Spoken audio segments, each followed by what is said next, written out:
तो applications of Gauss law के series में हमने लास्ट लेक्चर में सिलेंडर और इनफाइनाइट वायर के इलेक्ट्रिक फील्ड कैलकुलेट किए थे। अब इस लेक्चर में हमें इलेक्ट्रिक फील्ड कैलकुलेट करना है, electric field due to infinite non conducting sheet, या फिर आप इसको बोल सकते हो electric field due to infinite single plane layer of charge. यानी कि एक प्लेन में, एक बड़ा सा प्लेन है, इनफाइनाइट प्लेन है, और उस प्लेन में बस एक ही लेयर है, या एक कह सकते हैं कि एक बहुत ही थिन लेयर है यहाँ पे। तो नॉन कंडक्टिंग, इसको मैं लिख सकता हूँ थिन, तो नॉन कंडक्टिंग थिन शीट, इसके वजह से या फिर इसके वजह से बात बराबर है। तो इसकी कैलकुलेशन करते हैं, डायग्राम बनाते हैं। तो सपोज जो भी हमारा चार्ज है वो चार्ज इस तरीके की एक लेयर, एक इनफाइनाइट इस तरीके की शीट पे यहाँ पर चार्ज अवेलेबल है, और ये इनफाइनाइटली एक्सटेंड कर रहा है। ये हर एक डायरेक्शन में यहाँ पे डॉटेड दिखाए जा रहे हैं इसमें। इसका मतलब ये इस तरीके से हर एक डायरेक्शन में इनफाइनाइटली एक्सटेंड कर रहा है, और उसकी जो थिकनेस है शीट की, वो थिकनेस नेग्लिजिबल है, बहुत ही कम थिकनेस है। तो एक तरीके से जो चार्ज इस पर है वो चार्ज एक सिंगल लेयर में है, ठीक है, मल्टीपल लेयर्स में नहीं, एक सिंगल लेयर में यहाँ पर जस्ट ये इस पूरे प्लेन के ऊपर चार्ज है, लेट्स से पॉजिटिव चार्ज है। और क्योंकि चार्ज सरफेस एरिया पर है तो यहाँ पर इसके लिए हम डिफाइन कर लेंगे सिग्मा, सरफेस चार्ज डेंसिटी। तो suppose sigma is surface charge density.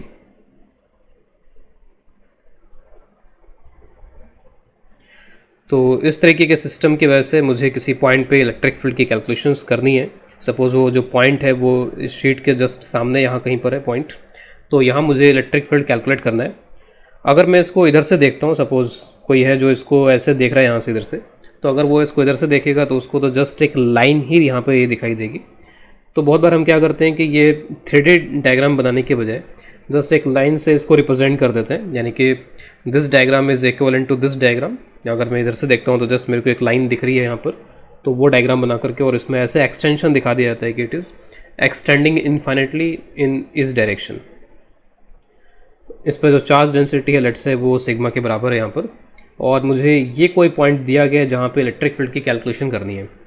तो अभी हम इसको गॉस लॉ से कर रहे हैं, बिना गॉस लॉ के भी किया जा सकता है। तो हमें गॉस लॉ से ये वर्क करके देखना है, और जो लोग भी बोर्ड एग्ज़ाम देंगे तो उन्हें इनको गॉस लॉ से सॉल्व करना है। जनरली एग्ज़ाम में लिखा भी होता है, अगर नहीं भी लिखा है तो जो हमारे सिलेबस में लिखा रहता है क्लियरली, एनसीईआरटी के सिलेबस में उन्होंने गॉस लॉ ही मेंशन किया है। तो जो भी बोर्ड एग्ज़ाम देंगे वो इसको गॉस लॉ से ही करें, अगर कुछ मेथड मेंशन नहीं किया गया है तो इस पॉइंट पे कैलकुलेट करने के लिए सबसे पहली बात तो ये है कि हमें इलेक्ट्रिक फील्ड का डायरेक्शन पता होना चाहिए कि यहाँ पे इलेक्ट्रिक फील्ड का क्या प्रोबेबल डायरेक्शंस हो सकते हैं। तो अगेन आप देखोगे कि अगर आप कोई बोलता है कि उस डायरेक्शन में है, कोई बोलता है इस डायरेक्शन में है, तो ना तो ये डायरेक्शन प्रिफर्ड होगी ना ये डायरेक्शन प्रिफर्ड होगी, क्योंकि दिस इज़ इनफाइनाइट। अगर ये फाइनाइट होता तब तो हम बोलते कि ठीक है, नीचे चार्ज ज़्यादा है तो ऐसे हो जाएगा, ऊपर चार्ज ज़्यादा है तो कुछ ऐसे हो जाएगा। तो अभी भी जो इलेक्ट्रिक फील्ड आएगा वो इस पूरे शीट के परपेंडिकुलर आना चाहिए, तो इट मस्ट बी परपेंडिकुलर। और इसमें ऐसा भी होना चाहिए कि अगर आप डिस्टेंस को मेंटेन रखते हो, सपोज ये जो डिस्टेंस, इस डिस्टेंस को मेंटेन रखते हुए अगर जस्ट आप ऊपर चले गए तो इलेक्ट्रिक फील्ड के मैग्नीट्यूड में कोई चेंज नहीं आना चाहिए। यानी अभी भी अगर उतना ही डिस्टेंस है तो इलेक्ट्रिक फील्ड उतना ही होना चाहिए। अगर आप उतने डिस्टेंस पे इधर भी रहते हो तब भी इलेक्ट्रिक फील्ड उतना ही रहना चाहिए, अगर आप डिस्टेंस मेंटेन कर रहे हो इससे। तो ये हो गया इनफाइनाइट होने की वजह से इलेक्ट्रिक फील्ड का डायरेक्शन डिसाइड करना। तो इलेक्ट्रिक फील्ड जो भी होगा वो इस प्लेन के परपेंडिकुलर, इस शीट के परपेंडिकुलर इलेक्ट्रिक फील्ड यहाँ पर आना चाहिए। जहाँ कहीं पर आप देखो वहीं पर इस तरीके का होगा। अब इसको कैलकुलेट करने के लिए हमें गॉसियन सरफेस डिसाइड करनी होगी। तो इसमें गॉसियन सरफेस आप या तो सिलेंडर को एक गॉसियन सरफेस बना लो, या कुछ क्यूबिकल क्यूबॉइड टाइप का यहाँ पर आप इसमें एक गॉसियन सरफेस क्रिएट कर सकते हो। तो you can take a cuboid या क्यूबिकल सरफेस, क्यूबॉइड। तो मैं दोनों को यहाँ पे लेकर के कैलकुलेशंस को एक बार दिखा देता हूँ। सबसे पहले मैं यहाँ सिलेंडर को लेकर कैलकुलेशन कर रहा हूँ। तो I am taking a cylinder, और सपोज सिलेंडर जो मैं यहाँ पे ले रहा हूँ इसको मैं अब अलग से एक डायग्राम में यहाँ दिखा देता हूँ।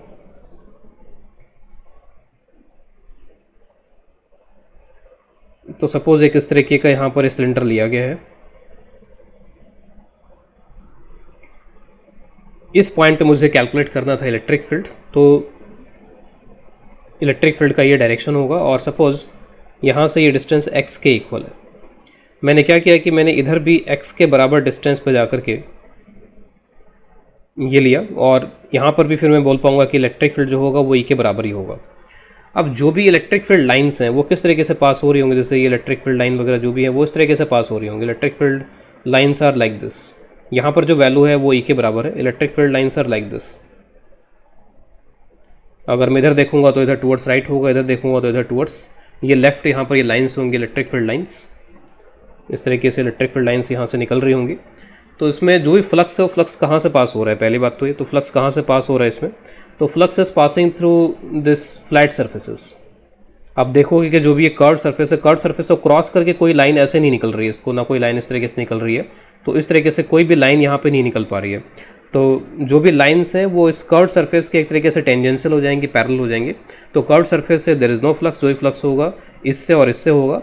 यहाँ से भी लिविंग फ्लक्स है, यहाँ से भी लिविंग फ्लक्स है, एरिया वेक्टर इस डायरेक्शन में, एरिया वेक्टर इस डायरेक्शन में। तो यहाँ पर भी ई डॉट ए पॉजिटिव यानी कि फ्लक्स पॉजिटिव, यहाँ पर भी ई डॉट ए पॉजिटिव यानी कि फ्लक्स पॉजिटिव होगा। तो कुछ लोगों को ऐसा लग जाता है कि यहाँ फ्लक्स पॉजिटिव नेगेटिव कुछ ऐसा, तो यहाँ पे पॉजिटिव है यानी कि जो साइन यहाँ पर है वही साइन यहाँ पर भी होगा फ्लक्स का। और लेट्स से इस एरिया को अगर मैं यहाँ पर एस से रिप्रेजेंट कर लूँ, suppose this area is equal to S, तो flux is equal to E dot D S या डी ए जो भी होता है, this is equal to Q enclosed divided by epsilon not. तो पहले हम LHS की कैलकुलेशन कर लेते हैं। तो आप देखोगे कि जहाँ पर आप फ्लक्स कैलकुलेट कर रहे हो वहाँ पर E और S सेम डायरेक्शन में आ रहे हैं। यहाँ पर भी E और S एंगल 0 डिग्री, E और S एंगल जो होगा वो 0 डिग्री हो जाएगा। और इस पूरे फेस के ऊपर आप बोल सकते हो कि इलेक्ट्रिक फील्ड इज कांस्टेंट। मैं छोटा सा एरिया लिया होगा, मैं अगर बहुत ऊपर जाऊंगा तो तब भी मुसीबत हो सकती है। तो मैं यहाँ पर ये मान के चल रहा हूँ कि छोटा सा एरिया यहाँ पर लिया गया होगा। और इस पूरे लाइन पर जैसे जैसा ऊपर की तरफ जाओगे, जैसे मैंने यहाँ पर बताया, इलेक्ट्रिक फील्ड में कोई वेरिएशन नहीं आना चाहिए क्योंकि दिस इज इनफाइनाइट। तो यहाँ से फ्लक्स कितना होगा, E इंटू एस, यहाँ से फ्लक्स कितना होगा, E इंटू एस, और कर्व सरफेस से फ्लक्स इज 0। तो ये टोटल मिला के कितना हो जाएगा, जो LHS है LHS की वैल्यू हो जाएगी 2ES। RHS लिखते हैं तो नीचे तो एप्सिलॉन नॉट आ गया। चार्ज कितना है, तो आप देखोगे कि इस तरीके का जो सर्कुलर एरिया है वो सर्कुलर एरिया यहाँ पर इस शीट के ऊपर ये कट कर रहा है। यानी अगर मैं इसको इस डायग्राम में यहाँ पे दिखाऊँ तो ये थोड़ा सा हो सकता है कि ज़्यादा क्लियर हो जाए। तो इन दिस डायग्राम अगर मैं सिलेंडर को यहाँ पर ऐसे दिखाऊँ, सपोज ये सिलेंडर लिया गया यहाँ पर, ये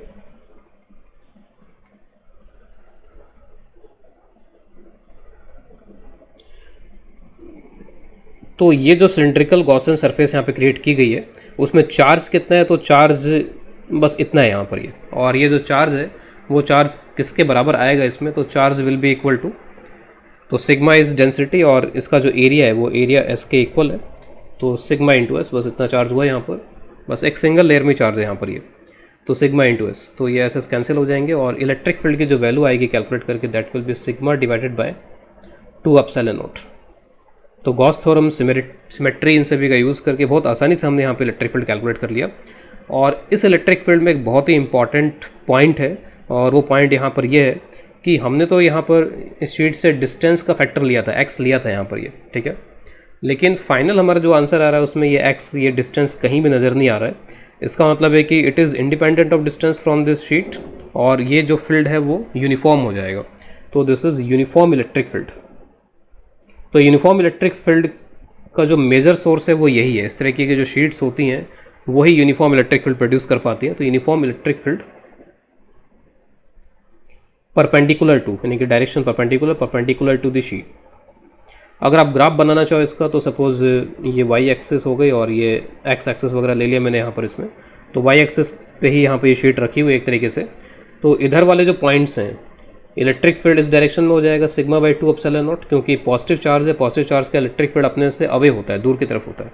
और यहाँ पर अगर हम देखेंगे तो यहाँ पर इधर की तरफ हो जाएगा electric field sigma by 2 epsilon not.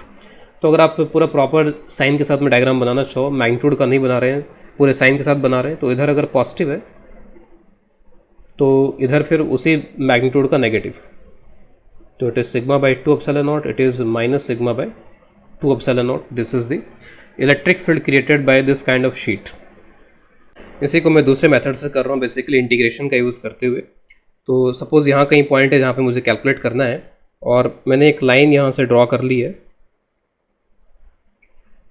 और सपोज़ यहाँ कहीं पे ये पॉइंट है जहाँ पे मुझे इलेक्ट्रिक फील्ड कैलकुलेट करने के लिए बोला जा रहा है। तो मैं क्या करूँगा कि इसको डिवाइड कर लूँगा, और उसमें एलिमेंट्स आप यहाँ पे क्या लोगे, तो कुछ रेक्टेंगुलर स्ट्रिप्स टाइप के एलिमेंट हो जाएंगे। तो जो एलिमेंट्स हैं वो एलिमेंट्स कुछ इस तरीके के हो जाएंगे। इसमें elements are something like this. इधर के साइड में यहाँ पर ये इस तरीके के ये रेक्टेंगुलर स्ट्रिप्स हो जाएंगे। जैसे मान लीजिए आपने बोला कि यहाँ से आप कुछ लेट से y डिस्टेंस गए और y के बाद में आपने dy ले लिया, वैसे ही इधर भी y dy। तो यहाँ पर भी जो लिमिट जैसे y जो है वो कहाँ से कहाँ तक जा रहा होगा, इधर 0 से इन्फिनिटी जा रहा होगा, इधर 0 से माइनस इन्फिनिटी की तरफ यहाँ पे y जा रहा होगा। और ये जो एलिमेंट्स होंगे, इन एलिमेंट्स को आप बोल सकते हो कि दिस आर लाइक, यानी ये इस तरह से इन्फाइनेटली एक्सटेंड हो रहे होंगे, तो this are like infinite wires. Infinite wire type के यहाँ पर ये एलिमेंट्स बनेंगे। और जैसे मान लीजिए ये जो इलेक्ट्रिक फील्ड है, इसके वजह से जो इलेक्ट्रिक फील्ड आएगा, एक वायर का इलेक्ट्रिक फील्ड कैसा होता है, पॉइंट को आप वायर से ज्वाइन कर लो और रेडियल इलेक्ट्रिक फील्ड होता है। तो इसके वजह से जो इलेक्ट्रिक फील्ड आ रहा होगा वो कुछ ऐसे रेडियल आ जाएगा। इसके वजह से जो इलेक्ट्रिक फील्ड आ रहा होगा ये भी कुछ ऐसे रेडियल आ जाएगा। और फाइनली आप ये देख सकते हो कि जो इलेक्ट्रिक फील्ड है वो परपेंडिकुलर टू दी शीट कुछ इस तरीके से यहाँ पर ऐसा इलेक्ट्रिक फील्ड आ जाना चाहिए। कैलकुलेट करने के लिए ज़्यादा अच्छा रहेगा कि हम यहाँ पर इसका 2D डायग्राम बना लें, और 2D डायग्राम से बहुत आसानी से हम इसको कैलकुलेट कर पाएंगे।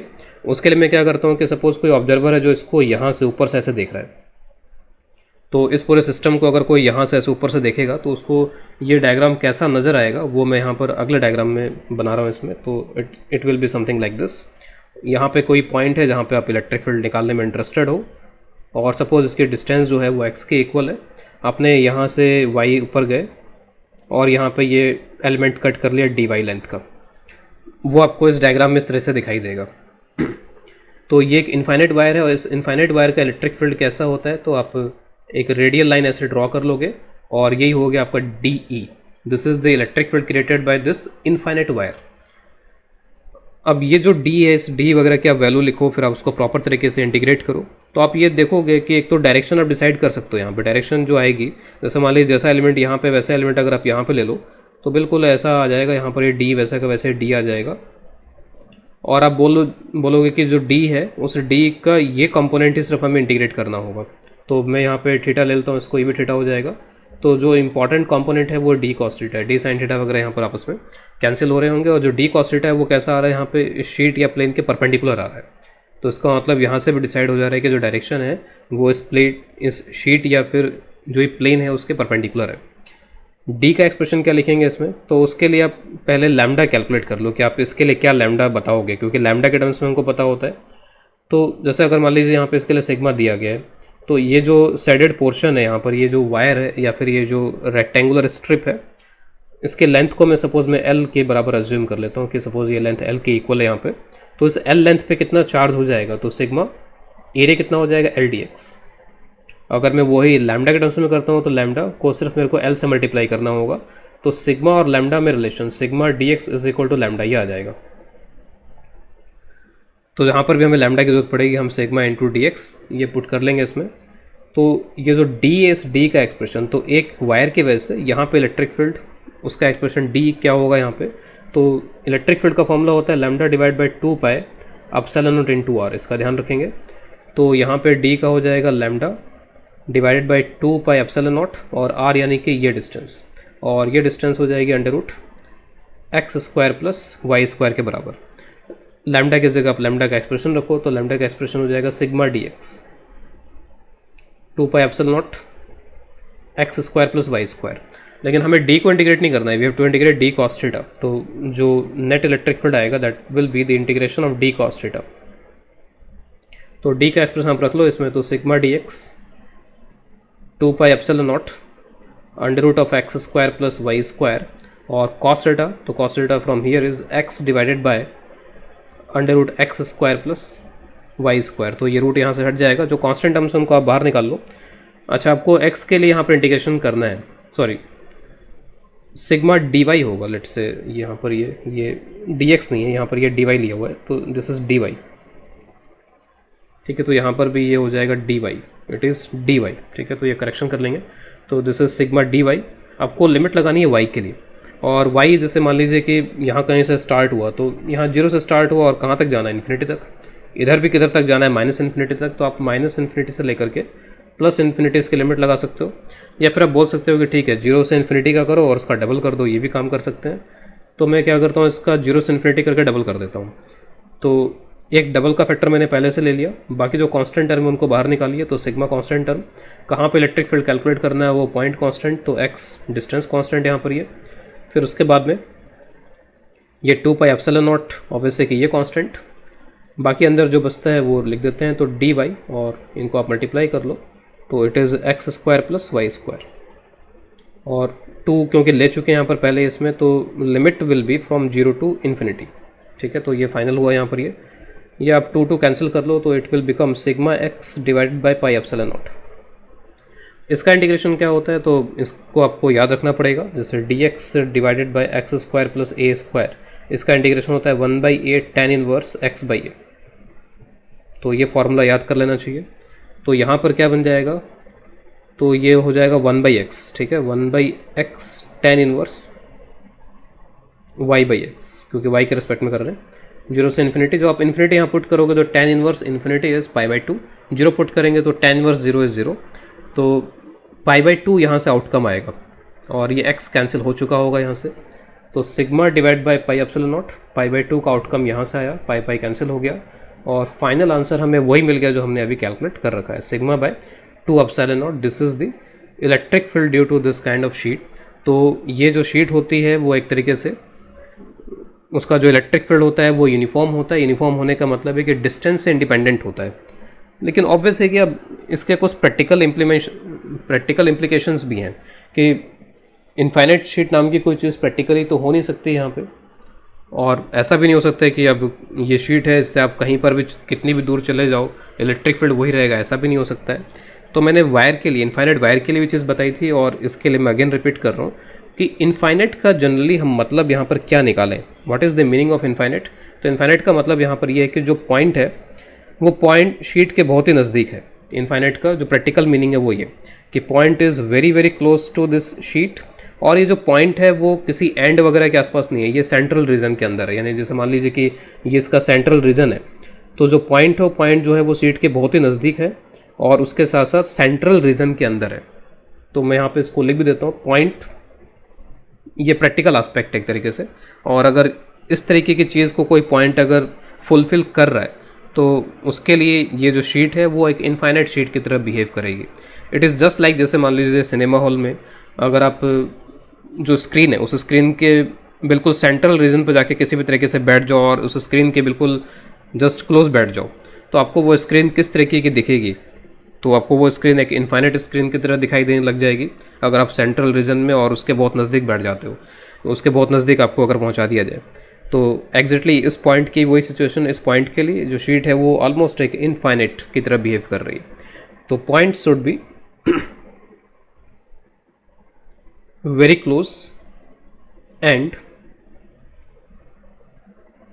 इन the central region. Central region का मतलब है कि अब ऐसा नहीं कि एग्जैक्ट मिड पॉइंट पे, यानी कि करीब करीब इस तरीके का छोटा सा एक सेंट्रल रीजन अगर बना दिया जाए यहाँ पे तो उसके अंदर लाई कर रहा है, इन द सेंट्रल रीजन। तो अगर मान लीजिए आपको इनफाइनाइट शीट ये वर्ड नहीं बोला गया, लेकिन अगर इसके बदले में अगर ये बता दिया गया कि पॉइंट जो है वो शीट के बहुत क्लोज है, तो वो एक तरीके से आपको बता रहे हैं, आपको एक तरीके से हिंट दे रहे हैं कि you can apply the formula sigma by 2 epsilon not.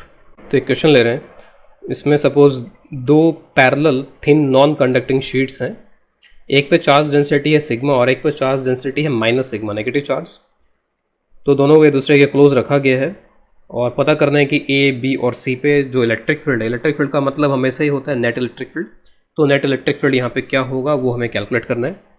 तो बस सिंपली हमें ये करना है कि बस इसका फॉर्मूला यूज़ करेंगे और जो भी नेट निकलता है वेक्टर का यूज़ करते हुए वो लिख देंगे इसमें नेट इलेक्ट्रिक फील्ड। तो जैसे अगर मैं इसको नाम दे दूँ, this is number 1, this is number 2, और अगर मैं पॉइंट ए को देखूँ तो पॉइंट ए यहाँ पर है और जो पॉजिटिव जो चार्ज होता है वो अपने से अवे इलेक्ट्रिक फील्ड प्रोड्यूस करता है, तो इसके वजह से जो इलेक्ट्रिक फील्ड आ रहा होगा दैट इज़ E1, इसको मैं E1 का नाम देता हूँ, और इससे अवे की तरफ आ रहा होगा, इससे दूर आ रहा होगा। और क्योंकि नेगेटिव चार्ज है तो नेगेटिव चार्ज अपनी तरफ इलेक्ट्रिक फील्ड प्रोड्यूस करता है, तो ए पे जो इलेक्ट्रिक फील्ड प्रोड्यूस करेगा ये अपनी तरफ करेगा, यानी कि इधर की तरफ करेगा।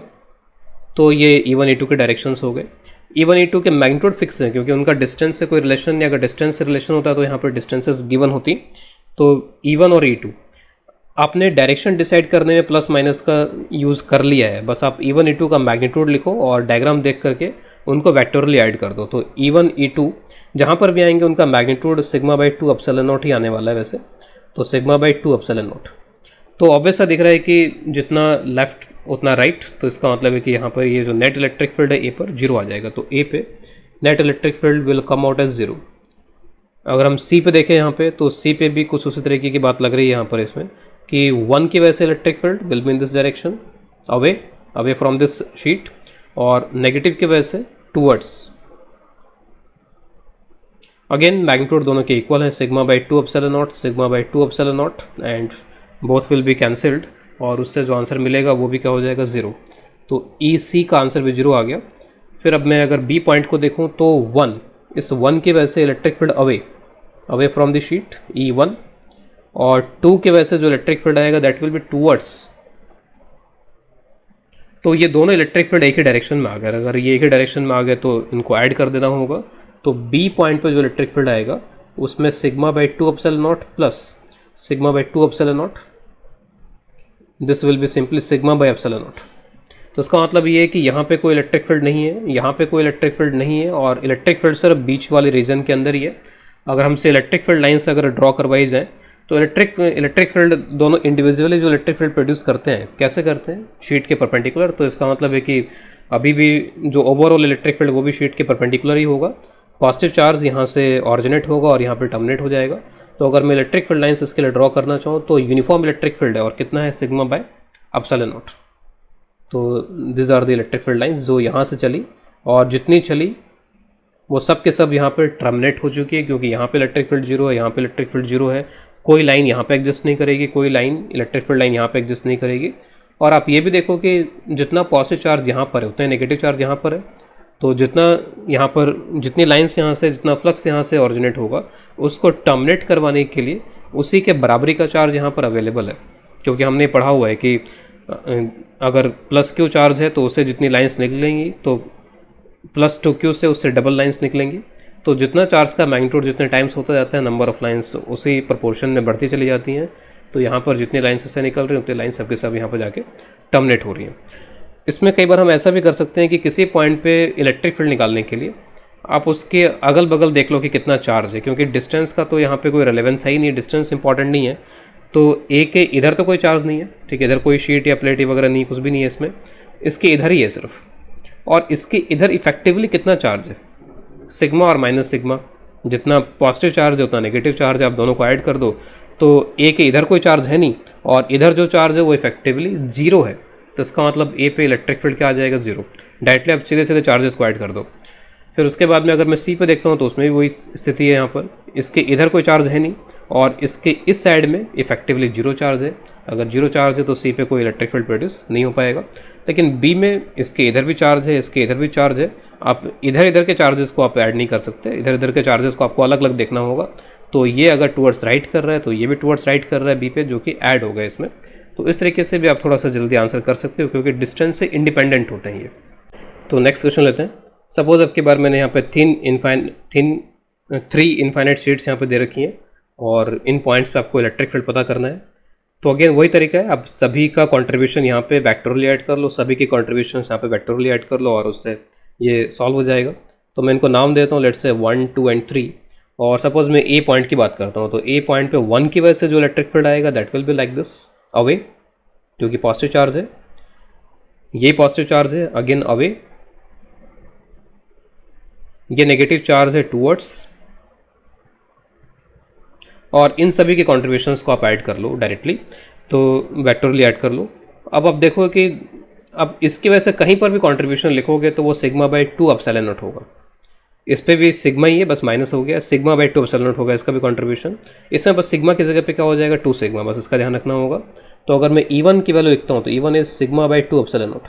अब सिर्फ यहाँ पे मैग्नीट्यूड लिखे जाएंगे, डायरेक्शन पॉजिटिव नेगेटिव का जो भी यहाँ पे था वो डायरेक्शन में ऑलरेडी कंसिडर किया जा चुका है। E2 इसके वजह से 2 sigma by 2 epsilon not. E3 इसके वजह से सिग्मा बाई 2 एप्सिलॉन नॉट। तो यहाँ पर ये हो जाएगा। नेट कितना आएगा, तो नेट के लिए आप यहाँ पर अब ये देखो कि जैसे ये और ये तो आपस में कैंसिल कर गए, ठीक है, ये और ये आपस में कैंसिल कर गए, तो बचा सिर्फ यहाँ पर ये। तो ए पे जो इलेक्ट्रिक फील्ड यहाँ पे आ रहा है ई ए, टू भी कैंसिल कर लो आप यहाँ पे, तो सिग्मा बाई एप्सिलॉन नॉट, और उसका जो डायरेक्शन है वो कुछ इधर की तरफ आ रहा है यहाँ पर इसमें। जैसे प्रीवियस क्वेश्चन में मैंने बताया था कि आप दोनों साइड के चार्जेस ऐड करके देख लो कि क्या बनता है यहाँ पे। तो ए के इस साइड में तो कोई चार्ज है नहीं, ए के इस साइड में सारे चार्जेस हैं, एक ही साइड में राइट साइड में है, और उन सभी को आप ऐड कर लो। तो उन सभी को अगर आप ऐड कर लेते हो तो सिग्मा 2 सिग्मा मिला के 3 सिग्मा हो जाएगा, 3 सिग्मा माइनस सिग्मा तो वापस से क्या हो जाएगा 2 सिग्मा। तो इन तीनों को ऐड करेंगे तो इफेक्टिवली यहाँ पे 2 सिग्मा है। तो ए पॉइंट के लिए इफेक्टिवली जो डायग्राम में वो ये है 2 सिग्मा इधर, बस ये, बाकी को आप भूल जाओ। तो ये जो 2 सिग्मा है उसके वजह से कितना इलेक्ट्रिक फील्ड आएगा इन दिस डायरेक्शन, तो सिग्मा की जगह पे 2 sigma divide by 2 epsilon not, तो आंसर कितना हो जाएगा सिग्मा बाई एप्सिलॉन नॉट। तो आपको ऐसा नहीं करना पड़ेगा कि E1 E2 E3, वैसे भी कर सकते हैं, लेकिन इससे थोड़ा सा आप जल्दी इनको सॉल्व कर पाओगे। बार बार आपको ये हेडेक नहीं रहेगा इन सभी को ऐड करने का, क्योंकि डिस्टेंस से इंडिपेंडेंट है। उसी तरीके से अगर आप बी पॉइंट के लिए देखते हो तो बी पॉइंट पे भी एक बार मैं पहले जो भी बेसिक मेथड है वहाँ से कर देता हूँ। जैसे 1, तो 1 के वजह से अवे आएगा, 2 के वजह से अवे, अवे का मतलब है खुद से अवे, और इसके वजह से टूवर्ड्स, ठीक है। तो ये हो गया। अब इनकी वैल्यूज़ यहाँ पे, तो E2 की वैल्यू है 2 sigma by 2 epsilon not, E1 E3 इन दोनों की वैल्यूज़ हैं sigma by 2 epsilon not, sigma by 2 epsilon not. अब देखिए ये तो 2 सिग्मा बाई 2 एप्सिलॉन नॉट है, और ये दोनों मिलके भी क्या हो जाएंगे 2 सिग्मा बाई 2 एप्सिलॉन नॉट। तो इसका मतलब है कि खेल खत्म हो गया, यहाँ तो बी को इलेक्ट्रिक फील्ड 0 हो गया, तो बी पे इलेक्ट्रिक फील्ड आ जाएगा 0। आप चाहो तो इसका इक्विवेलेंट डायग्राम बना लो बी के लिए। आप डायग्राम ऐसे बना सकते हो कि इसके अगल बगल आजू बाजू लेफ्ट राइट में चार्ज देख लो, तो बी पॉइंट ये है, इसके इधर इफेक्टिवली सिग्मा एक तरीके से, और इसके इधर भी 2 सिग्मा माइनस सिग्मा मिला के क्या हो जाएगा सिग्मा। तो इसका मतलब ये सिग्मा वाला जितना इधर टूवर्ड्स राइट करेगा, ये सिग्मा वाला इधर उतना ही लेफ्ट कर देगा। तो सिग्मा बाई 2 सिग्मा बाई 2 मिला करके जो नेट आएगा वो नेट यहाँ पे क्या हो जाएगा 0। तो कई बार क्या होता है, हमें बहुत सारी इस तरीके की शीट्स दी जा सकती हैं, तो उसमें बेटर यही रहेगा कि हम चार्जेस को ऐड कर लें, और ये सब के चक्कर में ना रहें ज़्यादा, कि इन सब से डेफिनेटली हम कर तो पाएंगे लेकिन थोड़ा सा ये टाइम कंज्यूमिंग हो सकता है। तो बी पे इलेक्ट्रिक फील्ड 0 आ गया। बाकी के लिए मैं उसी तरीके से कर रहा हूँ सी। तो सी के लिए जो आप इक्विवेलेंट डायग्राम सा बना लो यहाँ पे कुछ, उसको आप माइंड में भी कर सकते हो। तो सी के लिए इसके राइट में तो अब यही बचा सिर्फ माइनस सिग्मा, और इसके लेफ्ट में ये 2 सिग्मा और ये सिग्मा मिला के क्या हो जाएंगे 3 सिग्मा। तो सी पे जो इलेक्ट्रिक फील्ड आएगा इस 3 सिग्मा की वजह से आएगा 3 sigma by 2 epsilon not. Minus sigma का भी इसी डायरेक्शन में आएगा क्योंकि टूवर्ड्स, तो ये हो जाएगा सिग्मा बाई 2 एप्सिलॉन नॉट। तो 3 + 1 कितना हो जाएगा 4, तो 4 सिग्मा बाई 2 एप्सिलॉन नॉट। तो ई सी की वैल्यू हो जाएगी 4 sigma by 2 epsilon not, that is sigma by 2 sigma by epsilon not direction towards right. D के लिए, तो डी के इधर तो कोई चार्ज है नहीं, डी के सारे चार्जेस इधर की तरफ ही हैं। तो डी के लिए ये रहा डी, इसके इधर कुछ नहीं लेकिन सारा कुछ इधर, सिग्मा माइनस सिग्मा कैंसिल, और 2 सिग्मा बचेगा सिर्फ, और 2 सिग्मा का इस डायरेक्शन में 2 सिग्मा बाई 2 एप्सिलॉन नॉट, यानी कि सिग्मा बाई एप्सिलॉन नॉट ये इलेक्ट्रिक फील्ड हो जाएगा। तो डिफरेंट पॉइंट्स पे हमने इलेक्ट्रिक फील्ड की कैलकुलेशन यहाँ पे कर ली है। अगर ग्राफ प्लॉट करवाया जाता है तो ग्राफ में आप डायरेक्शन के साथ में ग्राफ प्लॉट करो, यहाँ पर पॉजिटिव नेगेटिव का ध्यान रखते हुए। सपोज ये कुछ वाई एक्सिस वगैरह कुछ बोल दिया ऊपर, तो ए पे इलेक्ट्रिक फील्ड क्या आया था टुवर्ड्स लेफ्ट, लेफ्ट को मैं नेगेटिव बोल देता हूँ, तो लेफ्ट में minus sigma by epsilon not हो जाएगा, तो this will be minus sigma by epsilon not. फिर उसके बाद में बीच में 0 हो गया, ये वाला जो रीज़न था इसमें 0 हो गया। फिर यहाँ से यहाँ तक इस पूरे में, तो सी पे कितना आया था towards right 2 sigma by epsilon not, तो ये पॉजिटिव था, तो 2 sigma by epsilon not suppose ये है। और उसके बाद में डी पे भी टुवर्ड्स राइट ही आया है, और वो है सिग्मा बाई एप्सिलॉन नॉट, तो ये हो गया सिग्मा बाई एप्सिलॉन नॉट। तो कुछ इस तरीके का इलेक्ट्रिक फील्ड यहाँ पर इसके लिए दिखाया जा सकता है। नेक्स्ट क्वेश्चन ले रहे हैं। तो सपोज अगेन वही 2 पैरेलल शीट्स का कॉम्बिनेशन सिग्मा माइनस सिग्मा, इनके बीच में यहाँ पर एक नेगेटिव चार्ज है जिसको इस पॉजिटिव से नेगेटिव की तरफ जाना है और इसको हिट करना है। तो हिट करने के लिए कम से कम कितनी वेलोसिटी यहाँ पर रिक्वायर्ड होगी पूछा जा रहा है इसमें, और ग्रेविटी वगैरह को हमें नहीं लेना है, देयर इज़ नो ग्रेविटी ही है, ग्रेविटी कोई इफेक्ट नहीं लेना हमें इसके अंदर।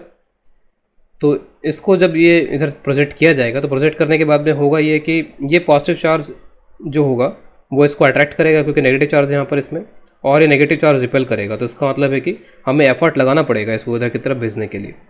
अगर आप इसको एनर्जी के टर्म्स में समझो तो एनर्जी के टर्म्स में अगर हम इसको ऐसे समझ सकते हैं कि पहले तो आप इलेक्ट्रिक फील्ड यहाँ पर देख लो कि इलेक्ट्रिक फील्ड किस तरीके का है। तो इलेक्ट्रिक फील्ड इस डायरेक्शन में होगा, और अभी जस्ट हमने एक क्वेश्चन किया था जहाँ पे इनके बीच में कितना इलेक्ट्रिक फील्ड होगा वो हमने निकाला था। तो उसको मैं डायरेक्टली वहाँ से ले लेता हूँ। तो sigma by epsilon naught, this is the electric field between this two sheets, और आजू बाजू में कोई इलेक्ट्रिक फील्ड था नहीं वहाँ पर। तो इस इलेक्ट्रिक फील्ड में इसको मूव करना है, और इलेक्ट्रिक फील्ड का डायरेक्शन में पोटेंशियल घटता है। तो इस डायरेक्शन में टूवर्ड्स राइट, इस डायरेक्शन में जो v होगा वो डिक्रीज़ कर रहा होगा। अब v डिक्रीज़ कर रहा है इलेक्ट्रिक फील्ड के डायरेक्शन में, और माइनस क्यू चार्ज है, तो माइनस क्यू इंटू वी ये इसके पोटेंशियल एनर्जी होगी। और v अगर घटता जाएगा तो v घटने का मतलब है एक माइनस चार्ज यहाँ पर आ रहा है, तो मैग्नीट्यूड वाइज तो कम होगा v के घटने की वजह से, लेकिन क्योंकि माइनस आ रहा है इसका मतलब जो चार्ज है उसकी पोटेंशियल एनर्जी बढ़ेगी। तो v घटेगा लेकिन चार्ज की पोटेंशियल एनर्जी बढ़ेगी। तो नेगेटिव चार्ज के लिए क्या होता है, अगर वो उसका पोटेंशियल अगर कम होता चला जाता है तो उस केस में उसकी पोटेंशियल एनर्जी बढ़ती चली जाती है। पॉजिटिव चार्ज के लिए उल्टा होता है। पॉजिटिव चार्ज के केस में अगर वो जिधर जा रहा है उधर पोटेंशियल अगर कम होता जा रहा है तो उसकी पोटेंशियल एनर्जी भी कम होती चली जाएगी, लेकिन यहाँ पर उल्टा है। तो पोटेंशियल एनर्जी बढ़ती जा रही है, इसका मतलब काइनेटिक एनर्जी कम होती जा रही है। तो आप एक तो एनर्जी से एक्सप्लेन कर सकते हो कि पोटेंशियल एनर्जी बढ़ रही है इसलिए काइनेटिक एनर्जी यहाँ पर कम हो रही होगी, या फिर आप फोर्सेस से एक्सप्लेन करो कि इलेक्ट्रिक फील्ड क्योंकि इस डायरेक्शन में है, नेगेटिव चार्ज है और फोर्स इस पर इधर की तरफ लगेगा इलेक्ट्रिक फील्ड की वजह से, तो इसका मतलब है कि यहाँ पर इसकी काइनेटिक एनर्जी स्पीड घटती चली जाएगी। तो एनर्जी कंजर्वेशन का यूज़ करके यू कैन सॉल्व दिस कि यहाँ पर क्या मिनिमम स्पीड होनी चाहिए, यानी कि फाइनली आप बोल दो कि यहाँ जब पहुँचेगा तो इसकी स्पीड जस्ट जीरो हो जानी चाहिए, वेलोसिटी जस्ट जीरो हो जानी चाहिए। ये कंडीशन लगाई जा सकती है मिनिमम की कैलकुलेशन के लिए। तो delta U plus delta K यानी कि change in total energy is equal to zero, this is energy conservation का एक्सप्रेशन है यहाँ पर। ये चेंज इन पोटेंशियल एनर्जी यहाँ पर क्या हो जाएगा, तो minus q final potential minus initial potential यानी कि potential difference, delta K final kinetic energy minus initial kinetic energy, this is equal to zero. अब पोटेंशियल डिफरेंस कितना आ रहा है, तो यहाँ से यहाँ जब जा रहे हैं तो पोटेंशियल डिफरेंस कितना आ रहा है, तो इलेक्ट्रिक फील्ड यूनिफॉर्म है, आप सीधे ई इंटू डी कर लो तो पोटेंशियल डिफरेंस आ जाएगा। लेकिन पोटेंशियल डिफरेंस कैसा आएगा, नेगेटिव आएगा। यहाँ पे पोटेंशियल कम हो गया और यहाँ पोटेंशियल ज़्यादा था क्योंकि इलेक्ट्रिक फील्ड के डायरेक्शन में जा रहे हैं। तो माइनस क्यू और इसका आंसर होगा minus A D, this is half M V square. E की वैल्यू आप ये पुट कर लोगे सिग्मा बाय एप्सिलॉन नॉट। तो जो v का आंसर मिलेगा आपको वो मिलेगा 2q, e की जगह पे सिग्मा बाय एप्सिलॉन नॉट हो जाएगा।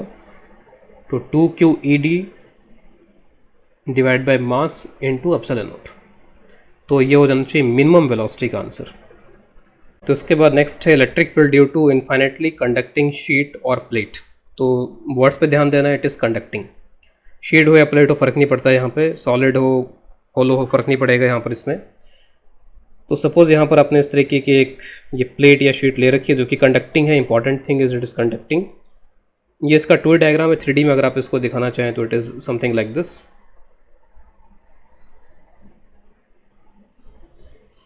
ये इनफाइनेटली एक्सटेंड कर रहा है, तो आप दिखा सकते हैं इस तरीके से कि इट इज़ एक्सटेंडिंग इनफाइनेटली, यानी कि ये जो एरिया यहाँ पे दिख रहा है आपको, ये एरिया जो है वो बहुत ही लार्ज है as compare to this thickness और जो भी यहाँ पर ये है डायमेंशन। ठीक है, तो इस तरह से ये इनफाइनेटली एक्सटेंड कर रहा है हर एक डायरेक्शन में। आप इसको कोई चार्ज देते हो, मैं अज्यूम कर रहा हूँ कि इट इज़ आइसोलेटेड, ठीक है, बाहर का कोई इन्फ्लुएंस नहीं है, क्योंकि कंडक्टर क्या होता है उसे बाहर का इन्फ्लुएंस हो जाता है। बाहर अगर कोई चार्ज रखा रहता है तो उसके इन्फ्लुएंस में इसके चार्जेस फटाफट मूव करने के लिए तैयार रहते हैं। तो मैं मान के चल रहा हूँ आइसोलेटेड, यानी कि बाहर का कोई इन्फ्लुएंस इसके ऊपर नहीं है। तो इसको अगर मैंने कोई भी चार्ज दिया लेट से, तो वो चार्ज क्या होगा कि अपने आप ही अपने आप को अरेंज कर लेगा वो, यानी कि कुछ इधर चला जाएगा कुछ इधर चला जाएगा, और वो क्योंकि कुछ आसपास यहाँ पर नहीं है तो बराबरी में चला जाएगा यहाँ पर। तो चार्ज जो होता है वो पूरे सरफेस पे फैल जाता है। अगर यहाँ पे सॉलिड भी हो तो हमें पता है कि मटेरियल में कोई चार्ज रहता नहीं है। लेकिन नॉन कंडक्टिंग के साथ में अलग है। नॉन कंडक्टिंग में मान लीजिए अगर आपने इस सरफेस पे चार्ज स्प्रेड किया है तो वो इस सरफेस पे ही रह जाएगा, वो अपने मन से अपने आप इधर उधर नहीं जा सकते, क्योंकि वो फ्री नहीं होता, उसमें चार्जेस फ्रीली मूव नहीं कर सकते नॉन कंडक्टिंग में। लेकिन कंडक्टिंग में चार्जेस अपने आप को रीअरेंज कर लेते हैं। उन्हें करवाने की जरूरत नहीं पड़ती है। आप चार्ज दोगे वो अपने आप रीअरेंज हो करके इधर इधर हाफ ऑफ डिवाइड हो जाएगा, अगर कोई बाहर का दूसरा इफेक्ट नहीं है। अगर बाहर का कोई और इफेक्ट है तो उसमें फिर अलग अलग चार्जेस यहाँ पर हो सकते हैं, लेकिन अभी we are taking it isolated. इसको आप यहाँ पर दिखाना चाहो तो यहाँ पर Q/2 चार्ज, और इसका जो पीछे का फेस है यहाँ पर भी Q/2 चार्ज हो गया होगा।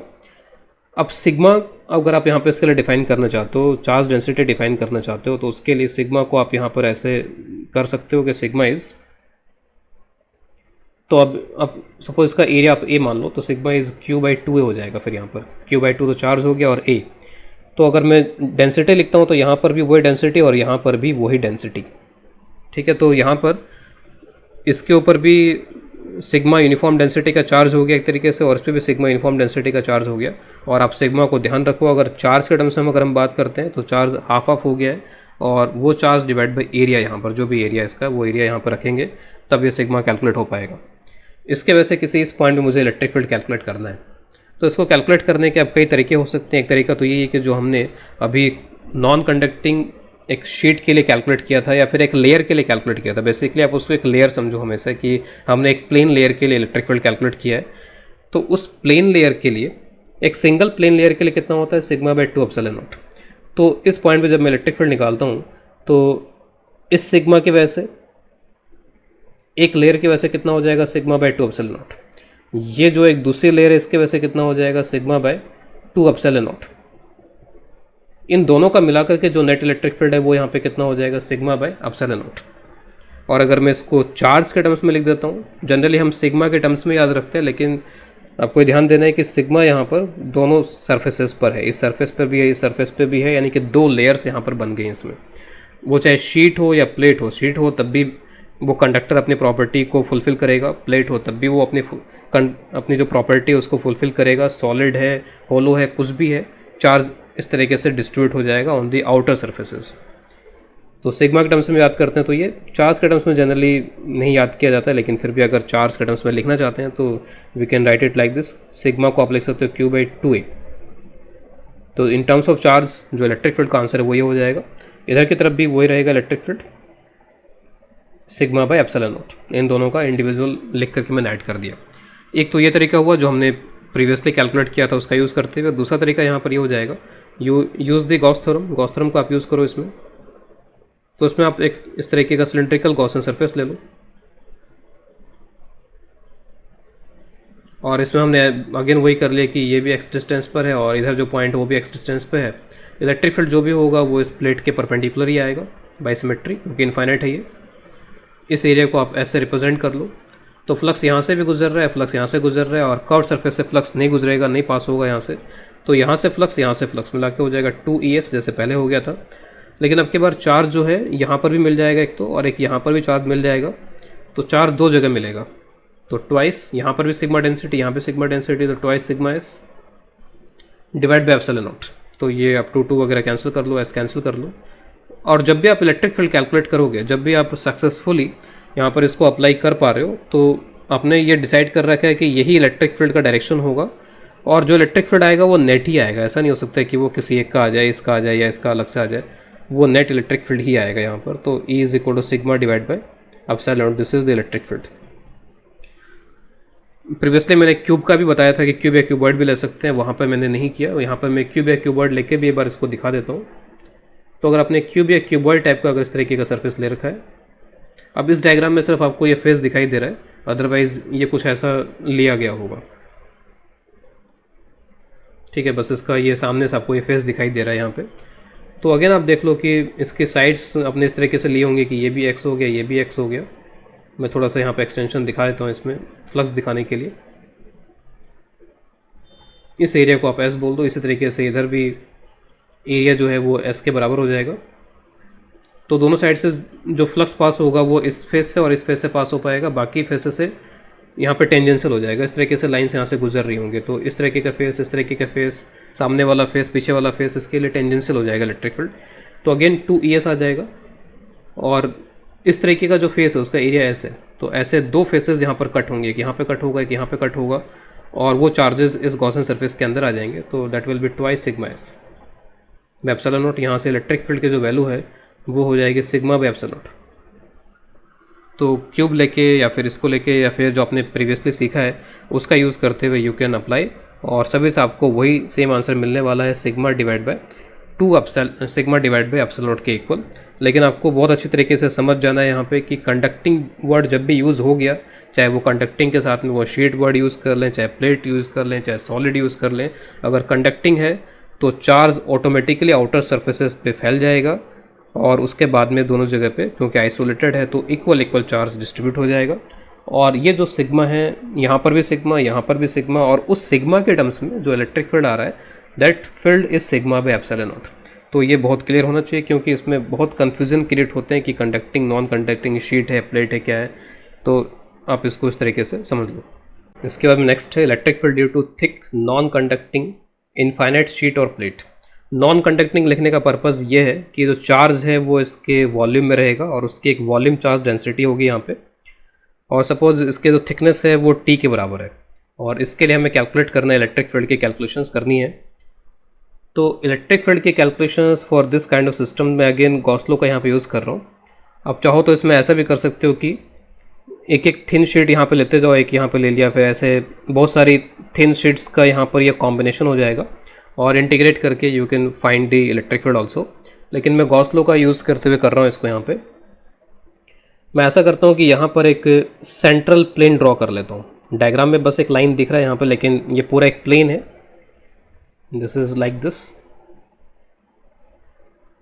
कुछ इस तरीके के यहाँ पर ये प्लेट या शीट है, और उसमें ये एक सेंट्रल प्लेन यहाँ पर है। This is a central plane, ठीक है। ये भी इन्फाइनेटली एक्सटेंड कर रहा होगा। तो इस तरीके का मैंने यहाँ पे एक तरीके से दो टुकड़े कर दिए इसके। इधर ये t/2 हो जाएगा, दिस इज़ t/2, और इधर भी यहाँ पर ये t/2 हो गया। तो एक इस तरीके का मैंने यहाँ पर इसको डिस्ट्रीब्यूशन कर दिया, इसका डिवाइड कर दिया इसको। और मैं ऐसा बोल सकता हूँ कि इधर की जितनी भी यहाँ पे थिन शीट्स हैं, वो शीट्स इस पर्टिकुलर पॉइंट पे towards left electric field produce कर रही होंगी, और इधर भी उतनी शीट्स होंगी, और ये सब मिलकर के towards right electric field produce कर रहे होंगे इसके हर एक पॉइंट के ऊपर। तो यहाँ पर ये सेफली अज्यूम किया जा सकता है, बोला जा सकता है यहाँ पे कि यहाँ पर जो इलेक्ट्रिक फील्ड आएगा वो हर जगह पे जीरो ही आएगा। Electric field is zero at every point. अब मैं यहाँ पर इसका यूज़ करते हुए कि यहाँ पे इलेक्ट्रिक फील्ड जीरो है, मुझे ये आइडिया लग गया कि यहाँ पे इलेक्ट्रिक फील्ड जीरो है। जितना इधर के मटेरियल के वजह से टुवर्ड्स राइट आएगा इलेक्ट्रिक फील्ड, उतना ही इधर के मटेरियल की वजह से टुवर्ड्स लेफ्ट आ जाएगा। इलेक्ट्रिक फील्ड यहाँ जीरो होना चाहिए। गॉसियन सरफेस सेलेक्ट करनी है तो गॉसियन सरफेस आप इस तरीके की एक सेलेक्ट कर सकते हो। You can select a Gaussian surface like this. ये वाला जो प्लेन आ रहा है इस सिलेंडर का, वो ये वाला जो प्लेन है वो इसी प्लेन के ऊपर है, सेंट्रल प्लेन में ही लाई कर रहा है वो। यहाँ पे इलेक्ट्रिक फील्ड जीरो है, यहाँ पे इलेक्ट्रिक फील्ड आप ई अज्यूम कर रहे हो, और सपोज ये डिस्टेंस एक्स के बराबर है और इसका एरिया वगैरह आप एस के इक्वल बराबर अज्यूम कर लो। तो फ्लक्स जो गुजर रहा है वो यहीं से, यहाँ तो इलेक्ट्रिक फील्ड जीरो हो गया, तो फ्लक्स जो गुजर रहा है वो यहीं से है, तो आप लिख सकते हो ई इंटू एस, ये flux, and this flux would be equal to charge कितना हो जाएगा, डेंसिटी रो, और वॉल्यूम से मल्टीप्लाई कीजिए तो एरिया एस, और एक्स यहाँ पे लेंथ है सिलेंडर की, डिवाइडेड बाय एप्सिलॉन नॉट। तो इलेक्ट्रिक फील्ड की जो वैल्यू आएगी वो हो जाएगी rho x divided by epsilon naught. अगर हम ये एनालिसिस नहीं करते हैं कि इलेक्ट्रिक फील्ड यहाँ पे जीरो होगा या नहीं होगा इस सेंट्रल प्लेन के ऊपर, तो फिर कोई इस तरीके से प्रोसीड कर सकता है कि वो ऐसा सिलेंडर ले ले यहाँ पर, और इसके लेंथ को ले लिया जाए 2x, इधर भी x, इधर भी x, और इस सिमेट्री से हम बोल सकते हैं कि इधर इलेक्ट्रिक फील्ड अगर E के बराबर है, क्योंकि यहाँ पे इलेक्ट्रिक फील्ड टुवर्ड्स राइट, क्योंकि इस पॉइंट के इधर की तरफ चार्जेस ज़्यादा हैं, ठीक है। और अगर मैं यहाँ पर ये देखता हूँ तो ये भी बिल्कुल वैसा का वैसा ही है, जैसा ये है वैसा ये है। तो यहाँ पर इलेक्ट्रिक फील्ड E होगा, लेकिन इस डायरेक्शन में होगा, क्योंकि इसके इस साइड में तो चार्जेस कम है लेकिन उस साइड में चार्जेस ज़्यादा हैं, तो वो ज़्यादा इलेक्ट्रिक फील्ड इधर की तरफ प्रोड्यूस करेंगे। तो अगेन आप इसको कैलकुलेट करो तो एरिया को अगर मैं एस के बराबर अज्यूम कर लूँ तो अब की बार फ्लक्स हो जाएगा 2es, रो एस, और लेंथ हो जाएगी 2x divide by epsilon not. तो 2 कैंसिल हो जाएगा, और इलेक्ट्रिक फील्ड की जो वैल्यू है that will be rho x divide by epsilon not. तो ये तो हो गया अंदर के पॉइंट्स पे इस तरीके का। बाहर के पॉइंट्स पे अगर मुझे निकालना है तो मैं कुछ इस तरीके का यहाँ पे ले सकता हूँ इसको। इलेक्ट्रिक फील्ड डेफिनेटली इस तरीके के डायरेक्शन में आएगा यहाँ पर, और सपोज आप सिलेंडर की लेंथ को x के बराबर अज्यूम कर लो। तो फ्लक्स सिर्फ यहीं से पास हो रहा है, मैं जो दूसरा प्लेन है इस सिलेंडर का उसको इस सेंट्रल प्लेन के ऊपर रख रहा हूँ, तो यहाँ से फिर ये हो जाएगा E इंटू एस, ये तो हो गया फ्लक्स। चार्ज कितना, तो ऐसा नहीं कि अब ये पूरी एक्स लेंथ पे चार्ज है, यहाँ पर चार्ज तो सिर्फ इतना ही है, चार्ज तो सिर्फ यहीं तक का ही होगा। तो यहाँ तक जो सिलेंडर है उसका वॉल्यूम लिख लो, रो से मल्टीप्लाई कर दो, तो रो एस हो गया एरिया, और कितना आप लोग यहाँ पे इसके लेंथ को T/2, क्योंकि चार्ज तो सिर्फ यहीं तक ही है, डिवाइड बाय एप्सिलॉन नॉट। तो ये एस कैंसिल हो जाएगा और इलेक्ट्रिक फील्ड की जो वैल्यू आएगी, आप देखो कि बाहर के पॉइंट्स पे जो इलेक्ट्रिक फील्ड की वैल्यू आ रही है वो अभी भी कांस्टेंट ही आ रही है। तो बाहर के पॉइंट्स पे कोई फ़र्क नहीं है, वैसा का वैसा ही इलेक्ट्रिक फील्ड आ रहा है जैसा पहले आता था, यानी कांस्टेंट इलेक्ट्रिक फील्ड यहाँ पे आ रहा है, rho T divide by 2 epsilon, this is uniform electric field. अगर इसके लिए ग्राफ यहाँ पे ड्रॉ किया जाए और सपोज पूरे डायरेक्शंस के अकॉर्डिंगली ड्रॉ किया जाए तो अगर मैं उस ग्राफ को ड्रॉ करूँ तो यहाँ पे तो इलेक्ट्रिक फील्ड जीरो, तो जीरो से स्टार्ट होगा, और उसके बाद में पहले तो यहाँ पर क्या हो जाएगा, स्ट्रेट लाइन वेरिएशन आएगा इलेक्ट्रिक फील्ड का, तो straight line variation like this and then it will become constant. क्या इसमें कोई, जैसे मैंने यहाँ पर दिखाया कि कोई डिसकंटिन्यूटी नहीं है, तो डिसकंटिन्यूटी नहीं है यहाँ पर। आप एक्स को देखो, ये अंदर वाले पॉइंट्स के लिए इलेक्ट्रिक फील्ड था, यानी कि this electric field was for x less than T/2 and this is for x greater than T/2 है यहाँ पर एक तरीके से ये। तो x को अगर आप T/2 रख लो तो वही चीज़ आपको यहाँ पे मिल जाएगी, तो इसका मतलब है कि कोई भी यहाँ पर डिसकंटिन्यूटी नहीं है। और अगर आप इधर के पॉइंट्स के लिए करते हो और पूरे प्रॉपर डायरेक्शन के साथ में अगर आप प्लॉट करते हो तो फिर आपको नेगेटिव दिखाना पड़ेगा, तो इट इज़ नेगेटिव, और उसके बाद में यहाँ पर ऐसे। तो this is the electric field, यहाँ पे वैल्यूज़ को मार्क कर लो आप चाहो तो this value is rho T/2 epsilon naught. इसको आप माइनस बोलोगे, फिर यहाँ पे minus rho T divide by 2 epsilon not.